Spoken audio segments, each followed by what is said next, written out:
जय माता दी भक्तों।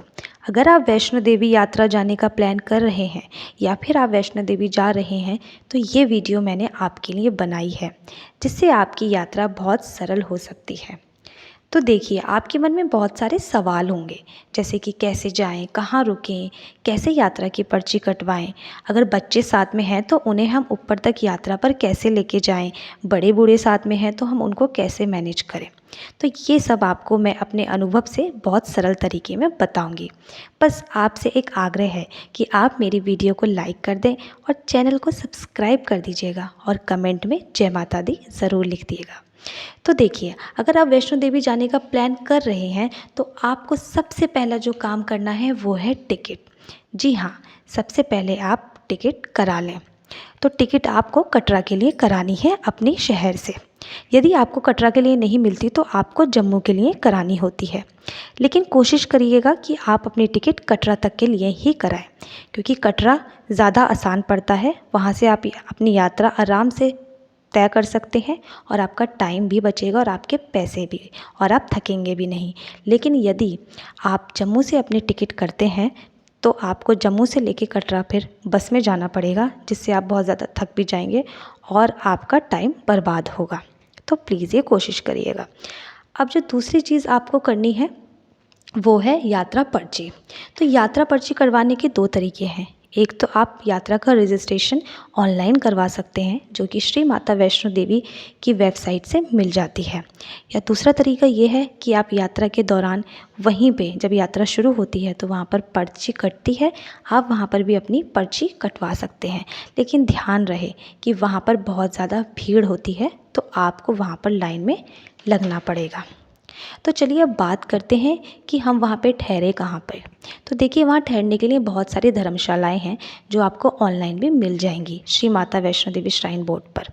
और एक तरीका ये भी है कि आप वहाँ जाकर भी धर्मशाला या हॉस्टल या कोई भी होटल बुक कर सकते हैं, जिसका रेट 500 से शुरू हो जाता है। वहाँ पे डॉर्मेट्रीज़ भी अवेलेबल होती हैं।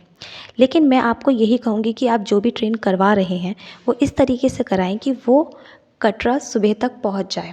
सुबह पहुँचने के बाद आप वहाँ पर आराम से नहा धो सकते हैं। वहाँ पे रूम मिल जाते हैं जिनकी शुरुआत 300 रुपये से लेकर 500 रुपये तक होती है। आपकी पूरी फैमिली वहाँ पे नहा सकती है। आप सर्दी में जा रहे हैं तो वहाँ पे गर्म पानी भी मिल जाता है। 1-2 घंटे में अपना नहा धोने के बाद आप वहाँ पर उन्हीं के क्लॉक रूम में अपना सामान भी रख सकते हैं। सारे ही होटलों में क्लॉक रूम की सुविधा उपलब्ध होती है। बस ध्यान रहे कि अपनी कोई भी कीमती सामान उस क्लॉक रूम में या अपने बैग में ना रखें। अब मैं आपको बताती हूँ कि आपको यात्रा कैसे करनी है। तो देखो, अगर आप मेरे कहे अनुसार अगर सुबह पहुँचते हैं कटरा में और वहाँ से नहा धोने के बाद अपनी यात्रा शुरू करते हैं, तो आप पहले पहुँचेंगे यात्रा पर्ची काउंटर पे। अगर आपके पास पर्ची नहीं है, वहाँ पे पर्ची लेने के बाद आप बालगंगा जाएंगे। बालगंगा में आप स्नान करना चाहें तो कर सकते हैं, वरना अपने हाथ पाँव धुल के अपनी यात्रा शुरू कर सकते हैं। उसके बाद आपको आगे चरण पादुका टेम्पल पड़ेगा, आप वहाँ पे माता जी के दर्शन करें, फिर आगे अर्धकुंवारी की ओर बढ़ें। अर्धकुंवारी में ज़रूर जाएं अगर आप पहली बार जा रहे हैं, लेकिन आप अर्धकुंवारी में अपना नंबर लगा लें, फिर आप माता के भवन तक जाएं। माता के भवन में वहाँ पे फिर शाम तक आप पहुँच जाएंगे, वहाँ रुक जाएं। भवन में भी धर्मशालाओं की सुविधा उपलब्ध होती है। आप वहाँ पर पहुँच जाएंगे, रुकेंगे रात में। उसके बाद आप सुबह नहा धो के माता के दर्शन कर सकते हैं। यदि आप माता की आरती देखना चाहते हैं तो आपको 7:30 बजे तक मंदिर में पहुँचना होगा। दर्शन करने के बाद अब आपको जाना होगा भैरव बाबा। भैरव बाबा ज़रूर जाया जाता है जब माता रानी के मंदिर जाते हैं। भैरव बाबा के दर्शन करने के लिए आपको भवन से 2 रास्ते हैं। एक तो आप पैदल जा सकते हैं और दूसरा रास्ता है ट्रॉली यानी कि रोप वे, जिसमें कि 100 रुपये का टिकट होता है आने जाने का। तो अब आप भैरव बाबा के दर्शन करने के बाद अर्धकुंवारी वापस आएंगे। अर्धकुंवारी में देखेंगे कि आपका नंबर आया कि नहीं। अगर आ जाता है तो आप दर्शन कर लीजिएगा, नहीं आता है तो अपने ट्रेन अनुसार आप अपना डिसीज़न खुद लीजिएगा। और दर्शन अर्धकुंवारी में नंबर आने में 1 से 2 दिन लग जाते हैं, तो आपको दर्शन करने ही हैं तो 1 से 2 दिन आप एक्स्ट्रा लेकर ज़रूर चलिएगा। आप वो नेट पर देख लीजिएगा कि उस टाइम पर कितनी भीड़ चल रही है जब आप जा रहे हैं। तो चलिए अब हम बात करते हैं कि अगर हमारे साथ बच्चे हैं तो हम उनके साथ यात्रा कैसे करें। तो बच्चों के लिए वहाँ पे ट्रॉली अवेलेबल होती हैं। ट्रॉली 2 प्रकार से अवेलेबल होती हैं। एक तो ये कि आप किराए पे ट्रॉली ले लेते हैं जिसके आपको 500 रुपये देने पड़ते हैं और 2000 से लेके 2500 रुपये आपको सिक्योरिटी अमाउंट देना पड़ता है। तो आपको आते वक्त भवन में दर्शन करके जब आप आ जाएंगे तो आपको वो ट्रॉली वापस देनी होती है और आपका सिक्योरिटी अमाउंट आपको वापस मिल जाता है। और दूसरा तरीका ये होता है कि आप एक बंदा वहाँ पे होता है जिसके पास ट्रॉली होती है, आप उसको हायर कर लेते हैं, जो कि 1500 से लेके 2000 तक की डिमांड करता है, थोड़ी बार्गेनिंग भी होती है। फिर वो आपके बच्चे को ऊपर तक माता के भवन तक लेके जाता है। लेकिन आपके बच्चे को वो इतना ज़्यादा आके लेके चला जाएगा कि आप बहुत पीछे रह जाएंगे, आप उसकी स्पीड को नहीं पकड़ पाएंगे क्योंकि उनका ये रोज़ का काम है और आपके बच्चे को वो 2 घंटे में ही दरबार में पहुंचा देगा। मेरे हिसाब से ये चीज़ मुझे थोड़ी वहाँ पे इनसिक्योर लगी क्योंकि बच्चा बहुत परेशान हो जाता है ऐसे में, और आप भी। तो ये चीज़ अगर हो सके तो कृपया करके नहीं करिएगा।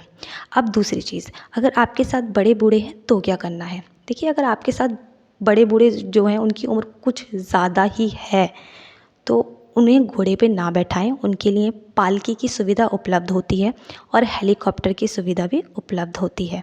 लेकिन ध्यान रखें, जब अगर आपके जो बड़े बूढ़े हैं उनकी उम्र लगभग 60 के आसपास है, थोड़ी कम है, तो आप उनको घोड़े पर बैठाएं भी तो उनके साथ साथ चलने की कोशिश करिएगा, वरना थोड़ी सी प्रॉब्लम हो जाती है। तो मैं आपको कुछ बातों को बताने जा रही हूँ जिनको आपको ध्यान में रखना है। आप चाहें तो कहीं लिख भी सकते हैं। तो देखिए, आप क्योंकि पहली बार जा रहे होंगे तो ताराकोटा वाले रास्ते से पैदल यात्रा के लिए ना जाएं क्योंकि वो 2 किलोमीटर एक्स्ट्रा पड़ता है। और अगर आपके साथ 2 से 6 साल के बच्चे हैं तो ट्रॉली ही लें, 500 रुपये वाली जो मैंने आपको बताई है। अगर हो सके तो बंदा हायर मत करना, अपने आप ही अपने बच्चे को उस ट्रॉली के थ्रू लेके जाना। और कोशिश करें कि जो ट्रेन है वो आप कटरा तक के लिए बुक कराएं और जूते पहन कर जाएं, सैंडल वगैरह पहन के ना जाएं, वरना बहुत ज़्यादा दिक्कत हो जाती है। और जो आपका एक्स्ट्रा सामान है आप उसको कटरा में ही क्लॉक रूम में रख दें, क्योंकि अगर आप ज़्यादा बोझ लेके अगर ऊपर जाएंगे तो वो आपको और ज़्यादा भारी लगेगा और आप सच में पछताएंगे। और दूसरी चीज़ ये कि जो पर्ची है, यानी कि जो यात्रा रजिस्ट्रेशन कराना है आपको, अगर हो सके तो प्लीज़ ऑनलाइन करा लेना क्योंकि वहाँ पे आपको लाइन में लगना पड़ेगा। और आप किसी भी सीज़न में यात्रा के लिए जा रहे हों लेकिन अपने साथ गर्म कपड़ा जैसे कोई जैकेट, स्वेटर या फिर शॉल ज़रूर लेके जाएं।